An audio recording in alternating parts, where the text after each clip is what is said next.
Actualidad, espectáculos, negocios, deportes, todo en TV Radio Miami, la nueva televisión. Hola amigos de TV Radio Miami, aquí en su programa de Liz y las Estrellas, siempre con grandes invitados. Hoy nos vamos a Perú para seguir conversando con los protagonistas de la serie El Último Bastión, una serie que tiene mucho éxito en Netflix. Bienvenidos, distinguido público, buenos días. Chile ya es libre y pronto también lo será el Perú. ¡Viva! Tú no te libraste de un hermano que aún lucha por el rey. Y tú de uno que pronto no obedecerá a ninguno. Que quizás algún día yo le confieso mis sentimientos. ¿Acaso soy tan indigno y poca cosa? ¡No es justo! ¿Te quieres casar conmigo? Tus padres pueden desheredarte. ¡Salud! Por la entrada del Libertador San Martín. No le pidas a un hombre poner en una balanza sus lealtades. ¿Es capaz de dejar plantado a un novio en el altar? Le avergüenza confesar que su esposo tuvo una hija como un esclavo. Mi reputación para los hombres honorables vale menos que un guijarro.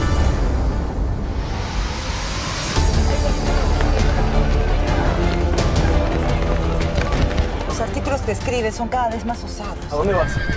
¿Avisar a los conspiradores de Lima que abortó la toma del Real Felipe? ¿Qué sentido tiene poner el pecho por quienes nos desprecian? Estoy cansado de esperar sentado la libertad. ¿Me has metido en una conspiración? Yo me apoyé a San Martín para que ahora cualquier enemigo se haga pasar por aliado. Una república no se construye con quienes están de acuerdo en todo. No es rencor, es guardar en la memoria la historia de los tuyos. ¡Viva la independencia!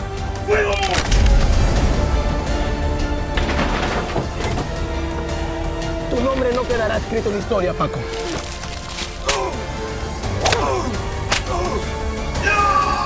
Estoy cansado de luchar contigo, hermano.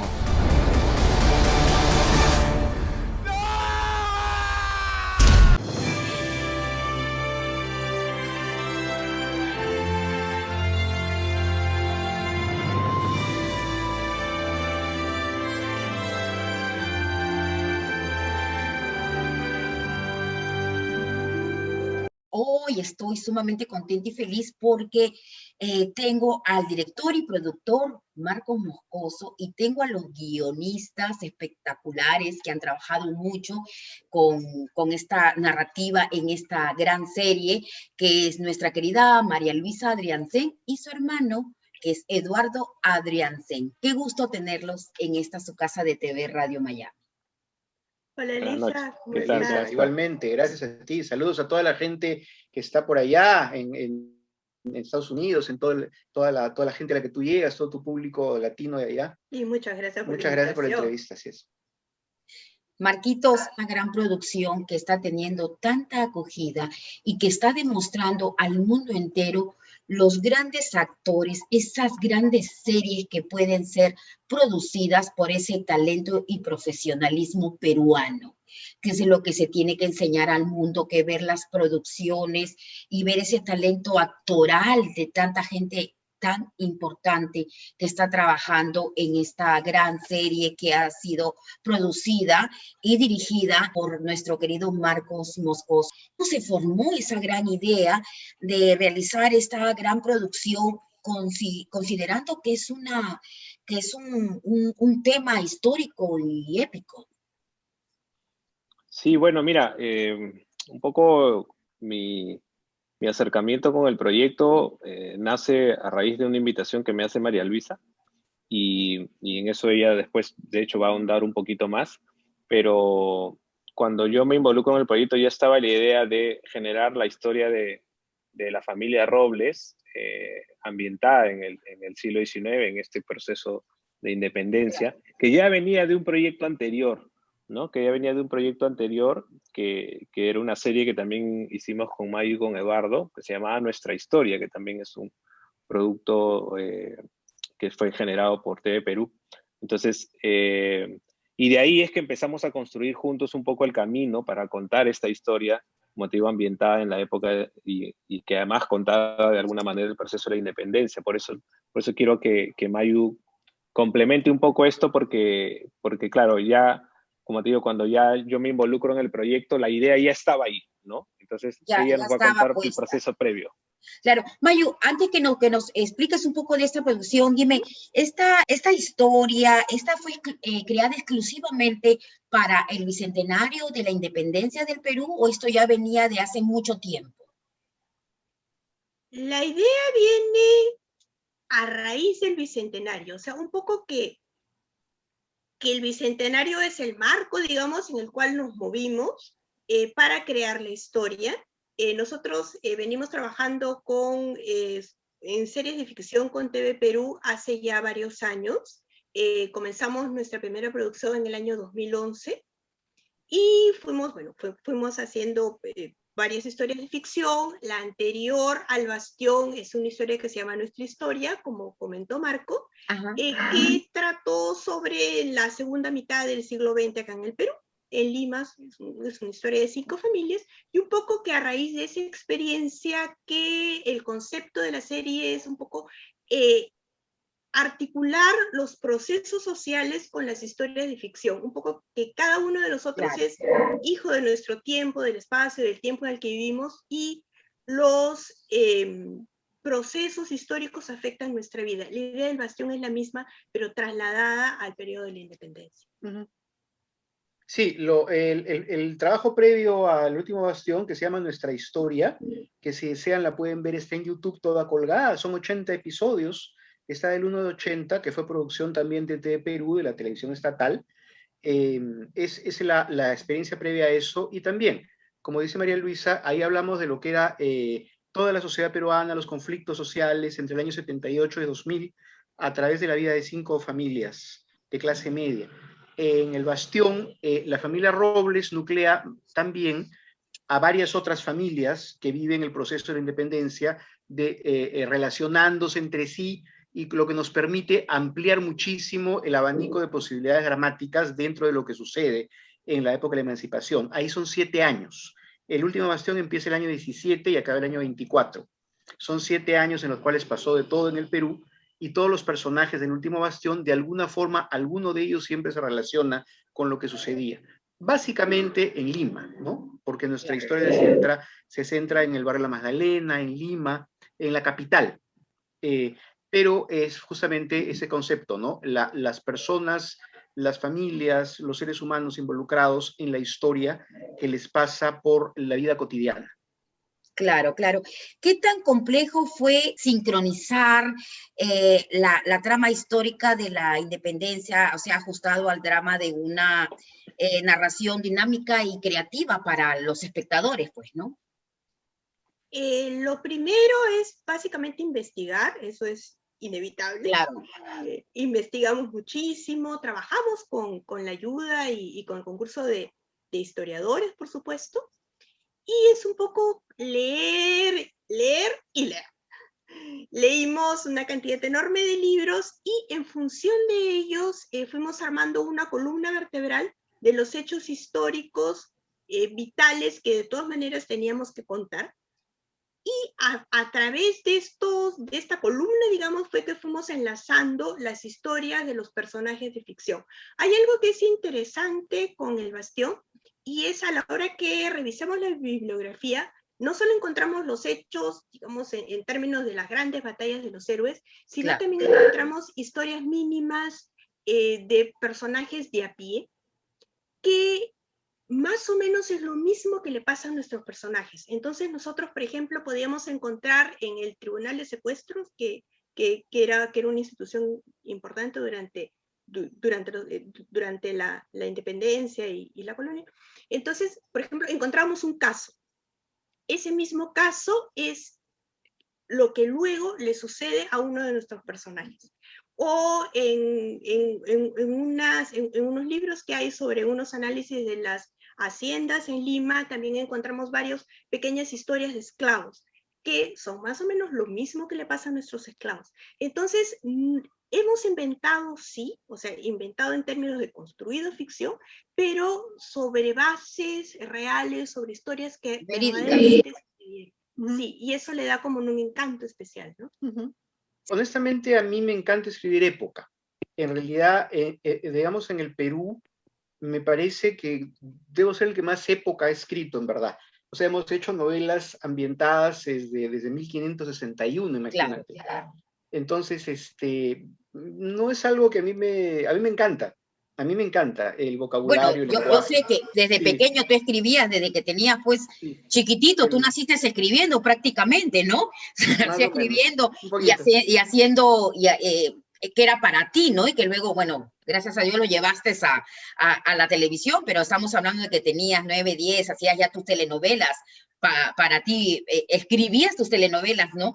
Y que, bueno, gracias a eso tienes esa gran trayectoria, esa facilidad tal vez de poder palpar en un papel toda esa historia y esa creatividad que tú tienes. No sé, es práctica, ¿no? Tengo 1000 años en esto, tengo 36 años escribiendo televisión. En realidad es un montón de tiempo. En realidad es un montón, es más de la edad de ella. Entonces, no tanto, pero bueno. Entonces, nada. Pero es verdad que de chiquito escribía sus novelas. Sí, claro. Y a mí me contaba como unos muñequitos. Claro, sí, por supuesto.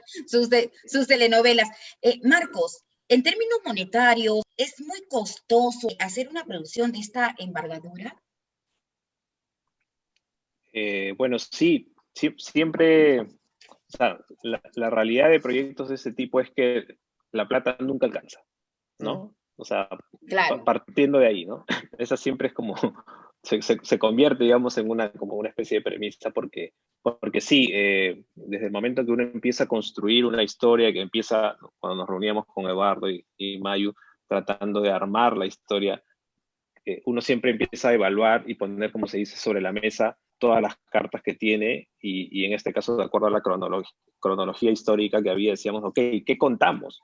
¿Y qué podemos contar y qué no, de acuerdo al presupuesto y los recursos que tenemos? Claro. Entonces, ahí es donde venía, como se dice, cómo armar el rompecabezas para ver que efectivamente que el proyecto sea viable con lo que teníamos. Entonces, claro, la respuesta es sí, es costoso, es trabajoso, demanda, como se dice, mucho tiempo de investigación y de diseño de producción. Claro. Pero claro, lo que pasa que también, de acuerdo a la experiencia que tenemos nosotros, y no solo, como se dice, en audiovisual, sino trabajando juntos, siempre pensamos en como se dice, realizar las cosas de acuerdo a lo que tenemos, ¿no? Es como, en casa uno no gasta más de lo que gana, digamos, ¿no? Pues, claro. Entonces, así empezamos a trabajar el proyecto y empezamos a diseñar cosas y recursos con los recursos que teníamos para que sea viable. Y eso es lo que de alguna forma se ve, se respira en la historia, porque de lo poco que hay está, creo que bien hecho, está súper bien contado, y ese siempre fue el objetivo, ¿no? O sea, no sabíamos que no íbamos a poder hacer grandes cosas, pero con lo poco que teníamos, lo que hemos hecho está, como se dice, a la altura y tiene la calidad suficiente como para poder disfrutarlo en el exterior, ¿no? Y llegaron a contar con un apoyo empresarial. ¿Hubo interés del sector privado o de otros sectores estatales como para apoyar a esta producción? Sí, de hecho, o sea, siempre, en este caso, obviamente, al tratarse de una historia que obviamente nos atañe a todos los peruanos, recibimos mucho apoyo de instituciones, primero gubernamentales, estatales, instituciones, ¿no?, ligadas, digamos, al sector público, porque además TV Perú era el gestor del proyecto y además siendo el tema de la independencia, pues quién no quería sumarse, digamos, a esta gran causa. Pero también eso de alguna forma jaló, ¿no? Atrajo a otras empresas privadas que también nos apoyaron, instituciones privadas y, por ejemplo, muchas locaciones que no necesariamente pertenecían al sector público también apoyaron y nos ayudaron para poder lograr contar, digamos, esta gesta de la independencia. Sin el apoyo, digamos, de estas empresas o incluso de estas personas no hubiera sido posible, porque hubo gente hasta que también incluso nos ayudó hasta prestándonos cosas, ¿no? Claro. Fue un gran esfuerzo, digamos, de trabajo colectivo. ¿Tuvieron facilidad de conseguir las locaciones para hacer las grabaciones? Por suerte, en la ciudad sí, ¿no? Tenemos varios, como se dice, varias locaciones, varios inmuebles, por decirlo así, varios inmuebles que pertenecen a instituciones del Estado o del sector público, que sí, pues nos ayudaron, se sumaron también a este proceso, digamos. Que es importante. Para ustedes que son guionistas que han escrito y que han hecho tremendo esfuerzo para escribir y poder encajar bien, como me comentabas, buscaron relativamente cantidad de información sobre los grandes personajes que relativamente le encuentran con los historiadores, pero en referencia al pueblo, me estaba comentando de que pudieron tener información de algunas personas del pueblo. ¿De dónde captaron más para sacar el sentir lo que era el pueblo? Lo que pasa es que hay bastante bibliografía académica que digamos que llega a los historiadores. Hay muchos libros, pero que digamos no son de divulgación histórica, sino son libros académicos que circulan en la Academia de Historia, donde sí hay en verdad mucha investigación sobre el proceso de la independencia para los ciudadanos de a pie. O sea, cómo fue el proceso de la independencia para los grupos de afrodescendientes, cómo lo fue para los grupos indígenas, para los criollos, para los españoles.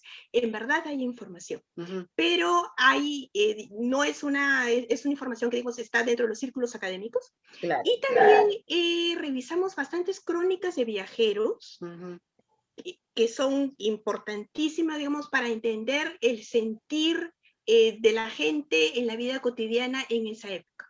Hay una colección muy grande que se publicó para los 150 años de la independencia, que tiene las cartas de San Martín, las cartas de la Serna, documentación oficial, narraciones. Entonces es una enorme colección donde es la fuente, digamos, original de estos estudios sobre la independencia. Y también, Elisa, ¿sabes qué es importante acá? Yo creo que es lo principal para una producción de este tipo, que es difícil de hacer en Perú, que nosotros, a la vez que escribimos, se piensa en producción. O sea, el trabajo de producción y de escritura del guión ha sido un diálogo absoluto. No es que se entrega un guión y que la producción lea, sino que el trabajo, que es lo que hace una showrunner, ¿no? En este caso, María Luisa, es, digamos, juntar la parte creativa con la parte de producción. Marco, como director, también es productor. Claro. Entonces, cuando las tres cabezas se sientan en una mesa para ver lo que se puede hacer bien, y no es que son instancias separadas, es que se puede lograr esto en el Perú. Yo creo que eso es bien importante, porque en realidad el Bastión se ha podido hacer porque hemos tenido esa absoluta claridad entre los tres de qué es lo mejor que podemos hacer con lo que tenemos y qué es lo más bonito que podemos contar con lo que tenemos. Claro. Eso es vital para que la serie haya funcionado, me parece.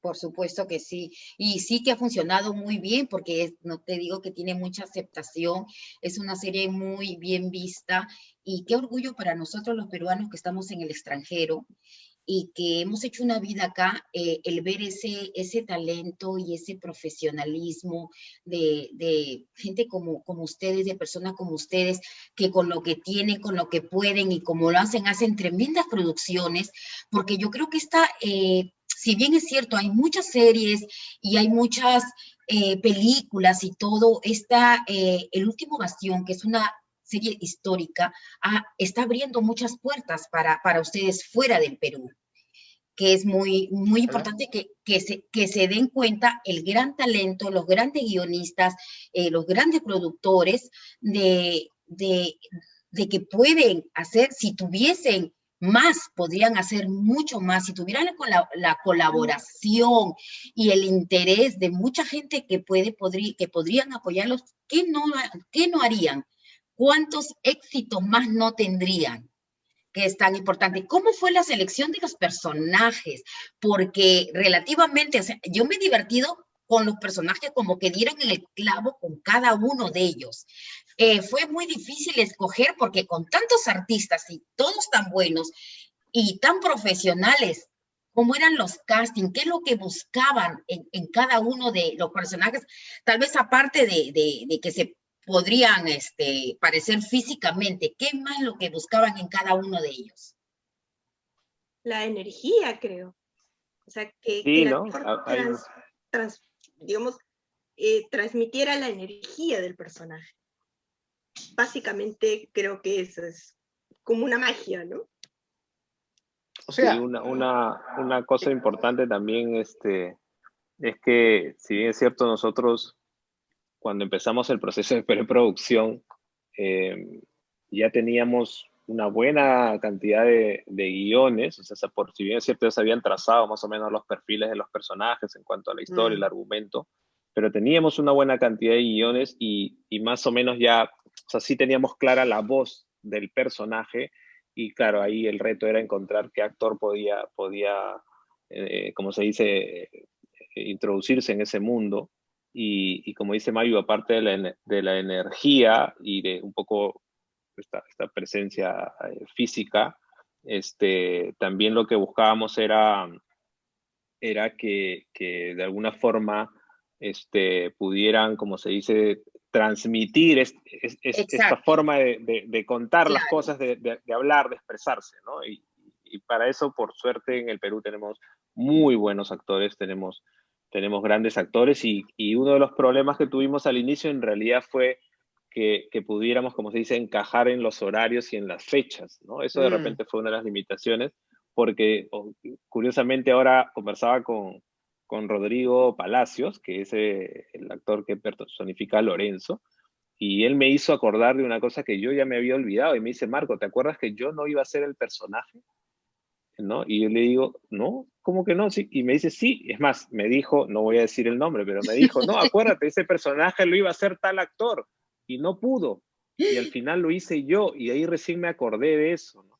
Y entonces, cada cosa que pasó en la serie en El Bastión durante ese proceso, la verdad es que no sé cómo, pero coincidió de tal manera que los actores y los personajes que se han construido están perfectos todos, ¿no? Eso es lo bonito de esta experiencia.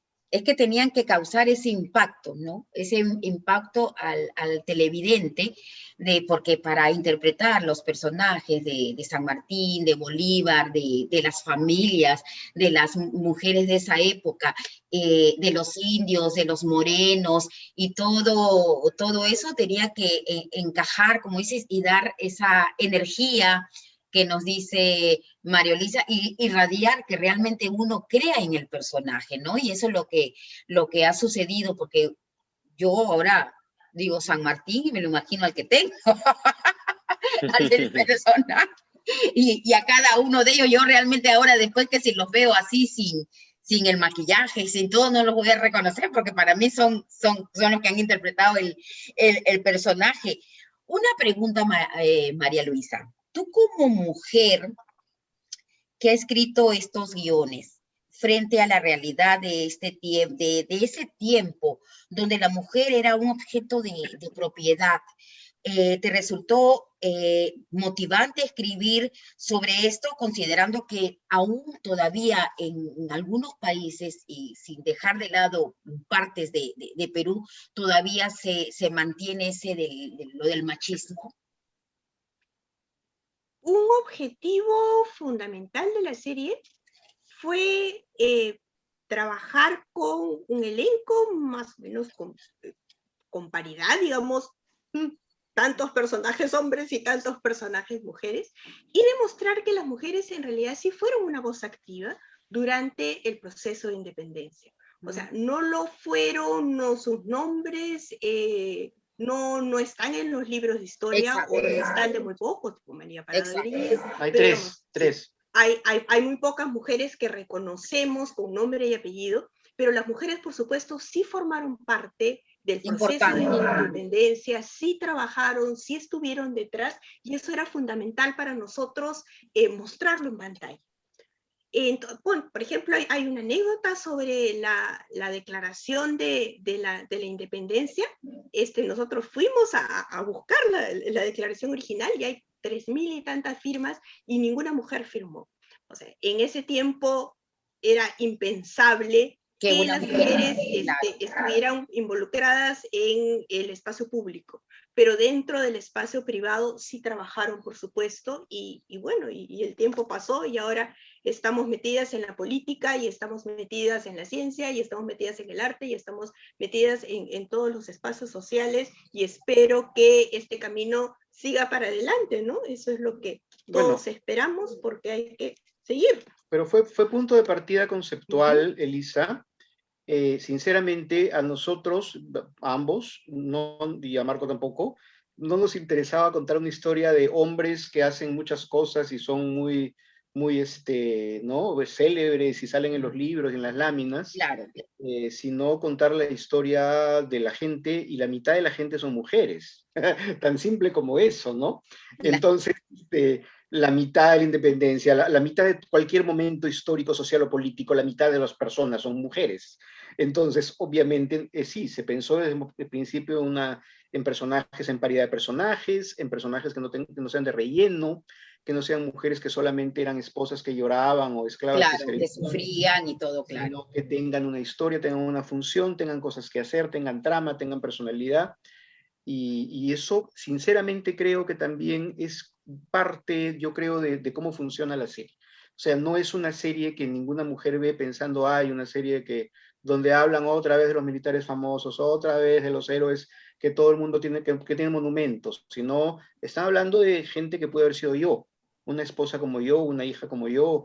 Por eso el papel femenino, ¿no? Me parece que no puedes en este momento de la historia, del audiovisual ni de la historia del mundo, escribir historias con punto de vista masculino 100%, es absurdo. Ya fue. Eso yo personalmente pienso que ya acabó. Entonces, me encanta. Me encanta. Porque además es mentira, las mujeres hacemos la historia. Bueno, pero me parece que es tan obvio como... desde el inicio. Lo que pasa es que estamos hablando de esa época en que siempre pues la mujer la ponían a un lado, ¿no? Como tú dices, no podían filmar, no podían aparecer. Si bien es cierto, hubieron mujeres fuertísimas, mujeres que marcaron historia, pero que en ciertas producciones tal vez no las nombran, ¿no? Pero en este caso, en El Último Bastión, se dio a conocer estas mujeres importantes, estas mujeres que hicieron historia, y ese es lo que ha traído, creo, mucho más al sector femenino, como digo yo, porque se anda dando a conocer que la independencia no solamente fueron los hombres, fueron las mujeres, fueron toda la parte femenina que colaboró, esas mujeres fuertes, esas mujeres que hasta ahora marcan historia, ¿no? Y qué importante es que cada personaje que ustedes han puesto, que sale en la serie, tiene una historia, tiene una importancia. Aquí, si bien es cierto San Martín, Bolívar, como quiera, pero todos fueron importantes. Todo se vio la historia de cada uno y la importancia y el valor del ser humano. Peor que ver personajes femeninos de relleno. A mí me molesta eso cuando veo una serie donde la esposa solo está para consolar al hombre que llega. O sea, ya es impensable eso, ¿no? No tiene sentido. Imagínate qué triste hubiera sido hacer una historia así, ¿no? No, acá, o sea, las mujeres hacen lo que han hecho toda la vida, mantener la cultura viva, que es importante eso, Elisa. O sea, finalmente las mujeres han mantenido la cultura viva, han hecho la producción de los hogares, la producción de todos los eventos históricos, han estado sosteniendo todo proveyendo, alimentando, acondicionando casas. O sea, Dios santo, o sea, no se hace nada sin eso. Y evidentemente opinando y manteniendo una cosa importantísima que en la serie se ve varias ocasiones, que es manteniendo la historia de generación en generación, transmitiendo conocimiento a sus hijas, a sus nietas, para que no se pierda la vida de la gente. Eso es cultura viva que se transmite de generación en generación. Y en eso, por ejemplo, las mujeres que no pueden escribir libros ni podían ser académicas, lo han mantenido de tiempos inmemoriales. Y eso me parecía que era bien importante contarlo también, ¿no? Nos parecía que era parte del concepto. Sí, y eso fue muy, muy interesante en la serie. Me encantó ver eso, que se tenían que disfrazar de hombres, se tenían que poner seudónimo para poder escribir y dar a conocer su sentir, pero sin que sepan que eran mujeres, ¿no? que lo que suele. Marcos, dime, con el éxito de esta serie que se está viendo a nivel internacional, ¿tú consideras que esta es una fuente para que se pueda, para nuevas producciones, tanto a nivel nacional como internacional, y que esto sea, que colaboren más la parte empresarial en producir más de esas series? Bueno, es lo que quisiéramos, ¿no? Lo que aspiramos en realidad, productores y realizadores, porque claro, de hecho es una buena ventana, es una buena oportunidad que una serie nacional que se ha hecho con mucho esfuerzo, digamos, esté puesta en una plataforma internacional. Y claro, uno pues podría pensar qué bonito, qué bacán, que ahora que ya está, como se dice, en la plataforma, pues sea el punto de partida para hacer más cosas, ¿no? Sin embargo, obviamente sabemos que igual también es un proceso, no es de la noche a la mañana que bueno, porque ya se hizo una, ahora vendrán otras en el camino. Eso, los que tenemos años en este negocio sabemos cómo es, y no necesariamente es así.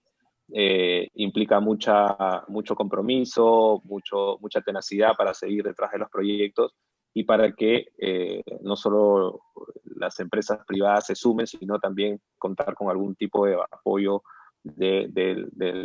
digamos, de las entidades estatales, ¿no?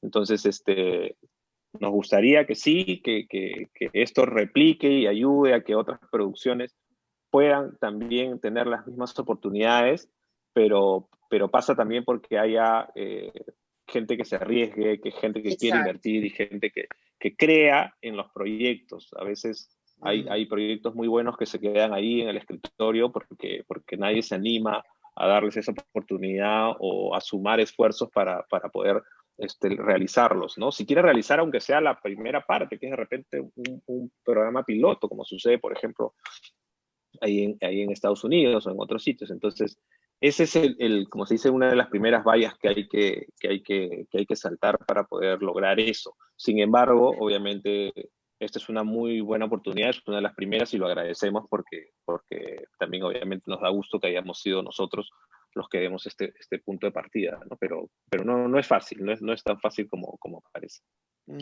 Pues claro, sí, yo entiendo, pero a veces es como nosotros. Yo soy parte del board del Miami Web Festival y nació la idea hace 7 años, siendo él, Brian Thompson, un productor, director, actor, veterano de guerra, y él iba como actor a distintos. Hace 7 años prácticamente se puso a probar, a ver cómo le iba, y relativamente ahora es un mega evento donde vienen todas las partes, ¿no?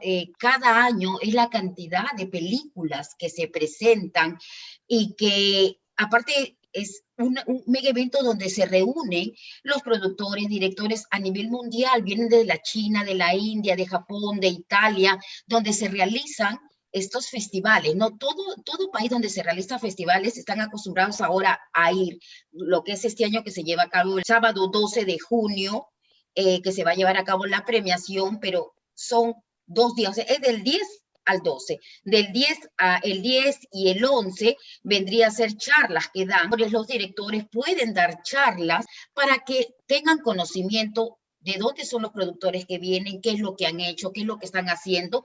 Y esto es para que haya una interrelación de toda la gente que ha llegado, porque el día de la premiación, si bien es cierto, pueden estar, pero no hay ese tiempo, ¿no? Entonces lo que se trata los 2 días anteriores es que se interrelacionen los productores a nivel mundial de todos los que vienen, ¿no?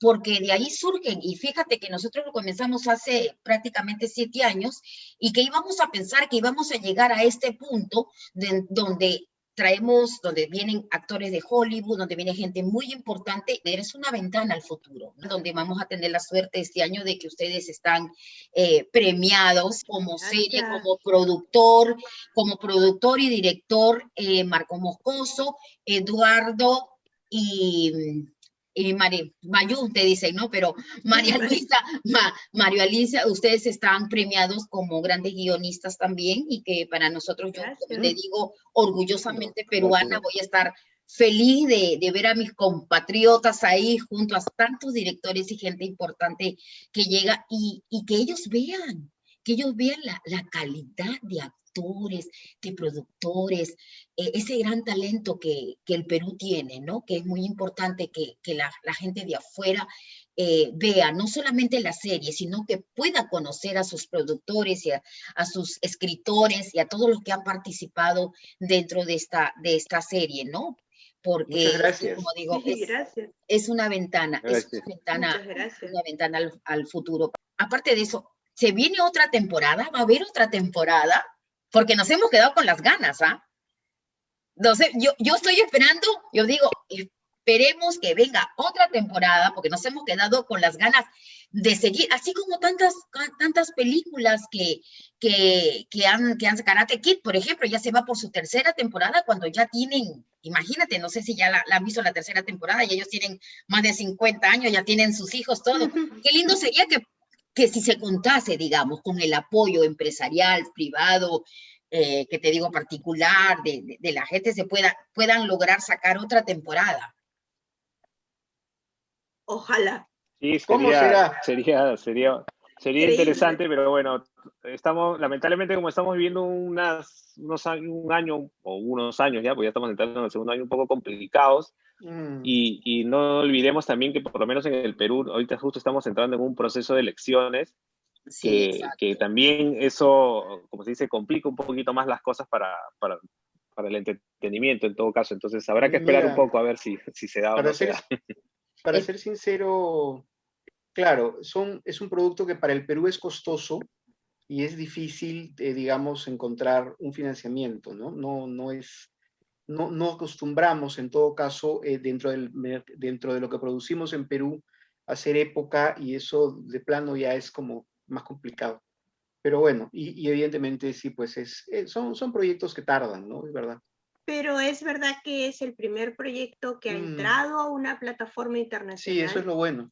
Y eso nos da un punto de partida y un arranque, digamos, para poder pensar en una siguiente temporada o para poder pensar en otros proyectos, pero sobre todo una siguiente temporada. Digamos que algo del camino ya hemos transitado. Y pero material hay de sobra, ¿no? Sí, claro. Claro, pero por ahí si contasen con ayuda económica, por supuesto, de otras empresas, de gente que quiere invertir, sí estarían dispuestos a hacer una segunda temporada. Sí, por supuesto. Sí, porque sí, historia claro hay un montón. Sí, claro. Uy, en el Perú pasaron 50.000 cosas en ese tiempo. 50.000 cosas y todas terribles y todas así, ¿verdad? Material dramático en el Perú, mira, existe desde, bueno, tú lo sabes, ¿no? Existe desde siempre, ¿no? No hasta ahora. No, ahora es una miniserie de Netflix todos los días, lo que pasa. Cada día pasan 50 cosas, es más movido que una serie. La realidad no más, pero todo momento de la historia del Perú, cuando lo lees con atención, sinceramente, tiene elementos dramáticos muy fuertes que te permiten armar historias con todo, porque honestamente, y aquí yo creo que es interesante también decirlo, siendo El Bastión una serie histórica, siendo una serie basada en los hechos y todo, nuestra intención también era hacer un producto muy entretenido y muy divertido. Y creativo, claro. Que se vea como las series normales que la gente ve para divertirse, o como una telenovela que la gente ve para divertirse. O sea, también nuestra experticia viene de ahí, en la medida que hemos trabajado telenovela, ficción, series, durante muchos años, los tres. Y eso me parecía natural, ¿no? O sea, no podía ser leer un libro, no podía ser ver un libro en la televisión, sino ver una historia que te entretenga mucho. En televisión, ojalá tuviésemos una industria grande, ¿no? Tenemos muy poca producción de ficción en televisión. Bueno, antes del año pasado había bastante más producción de cine, por ejemplo, había mucho más rodajes, eran 40 películas al año, ¿no? 45 películas al año, pero la televisión acá lamentablemente es muy poquito lo que se hace, muy poquita ficción. Tanto así que solamente hay 3 grupos trabajando continuamente ficción, 3 productoras, 3 casas realizadoras, y eventualmente alguna otra, ¿no? Como fue el caso de nosotros con Canal 7, con la televisión del Estado. Claro. Pero digamos, entonces, en verdad, es costoso el producto de época, requiere una inversión más o menos fuerte y es difícil, ¿no? Porque lo que pasa es que, sinceramente, a la televisión peruana le falta todavía entender que el mercado de la televisión del futuro ya pasa evidentemente por las plataformas. Pasa por el streaming, o sea, eso ustedes en Estados Unidos lo tienen muy claro. En Estados Unidos y en toda industria desarrollada de audiovisuales, de televisión, se tiene muy claro México, ¿no? Estados Unidos, ¿no? La parte latina de Estados Unidos, se tiene muy claro que es el futuro de la televisión, es el streaming y poder venderlo a muchas plataformas. Claro. Exacto, y al mundo, ¿no? Pero acá todavía cuesta porque eso implica inversiones mucho más fuertes de las que están acostumbrados todavía los productores locales. Pero yo supongo que por fuerza de la lógica y el peso y lo que viene, y cuando se ve qué es lo que se vende más y lo que funciona más, verán que el negocio efectivamente pues también, no, ya tiene que estar por ahí, ¿no? Que es el camino, como digo, del audiovisual desarrollado. Acá todavía tenemos ese problema de la falta de inversión en general, no solo, digamos, en todo el Perú, en todo nuestro país, ¿no? Así que nada, pero esperemos que que se animen justamente al ver que ya es posible entrar al streaming, no solamente entrar, sino que funcione. Exacto. Porque, digamos, también, ¿no? No es que, estamos en Netflix y no, es también mantenerse, sostenerse, tener una medición que a la plataforma le parezca competitiva, interesante. Son muchos factores que tú conoces perfectamente. Y entonces eso es positivo lo que está pasando y esperamos que fructifique para todos nosotros acá en el Perú. Por supuesto que sí. Esto va a ser, como yo digo, es una puerta, es una entrada que muchos inversionistas tal vez de afuera puedan invertir también en las series, en las series peruanas que lógicamente por medio de esta plataforma de Netflix, como pueden ser de otras, que vean ese gran talento, ese gran profesionalismo que ya lo he mencionado anteriormente, que pueden invertir. O sea, uno no sabe, ¿no? O sea, el estar en Netflix, estar en estas grandes plataformas, te abre las posibilidades de que mucha gente de afuera que quiera invertir vean que hay grandes producciones y que puedan darles ese apoyo que necesitan para sacar más nuevas producciones, que es lo que la demanda de las series, de películas, de todo lo que está viendo en todo esto de las plataformas, ¿no? Claro, mira, honestamente, cuando han venido grupos digamos, de fuera a grabar, por ejemplo, ha venido acá a Perú, History Channel, si no me equivoco, ¿no? Ha venido también Discovery. En verdad, sí encuentran todo tipo de recurso humano para poder hacerlo. Experticia de gente, producción, el nivel actoral es bien alto, honestamente. Muchos actores peruanos que salen fuera tienen éxito. Entonces, sí hay condiciones, hay todos los climas, hay todos los paisajes. Claro. Este año obviamente estamos limitados, vamos a estar un poco limitados todavía, ¿no? Por estas cosas que están pasando que son coyunturales. Pero el Perú es un lugar que tienes para grabar selva, desierto, playa, ande, montaña. Claro, hay de todo para poder. Entonces, y ciudades maravillosas, ¿no? Tienes el Cusco, tienes Ayacucho, tienes... Exacto. Tienes mucho material, sinceramente. Así que nada, ojalá. Ojalá que sí, esperemos que sí. Ojalá. Esperemos que sí, ojalá que esto sea, como digo, una ventana y una puerta para los inversionistas.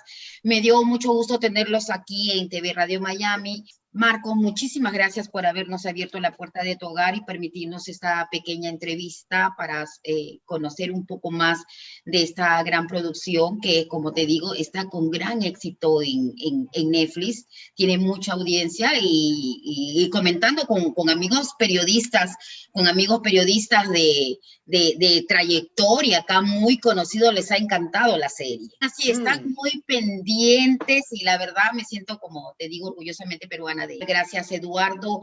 Gracias, mi querida Mayu, te voy a decir ya al final. ¿Cómo te dicen? Gracias. Mayu, por haber participado de esta entrevista acá en TV Radio Miami, en el programa de Liz y las Estrellas. Y bueno, vamos a ver si seguimos entrevistando todavía a los demás actores, porque he tenido a los nietos, he tenido a Justina, he tenido a los nietos, ahora ustedes que son esa parte fundamental, los que armaron esta gran serie. Antes de que me vayan, una pregunta. Desde el momento que nace la idea, desde el momento que empiezan y se sientan y se reúnen, ¿no? A la fecha en que sale a la pantalla, ¿cuánto tiempo pasó? 2 años. ¿Tanto? Sí, claro. Con investigación y todo, ¿no? Claro, con investigación, con todo. Claro. 2 años. Sí, porque digamos el trabajo de nosotros... Lo que pasa es que la preproducción comenzó en enero del año 18. Nosotros estrenamos en diciembre del año 18 y antes de la preproducción hubo todo un trabajo previo de armar y de pensar. Claro. Y fue en el año... Claro, como que preproducción, rodaje, postproducción, fue un año entero, más todos los 500.000 libros que leyó María Luisa, claro, un montón más de tiempo. Y el periodo de post también, ¿no? Claro que ha sido complicado, más o menos. Sí, 2 años así. ¿Sí? Ay, Dios. 2 años.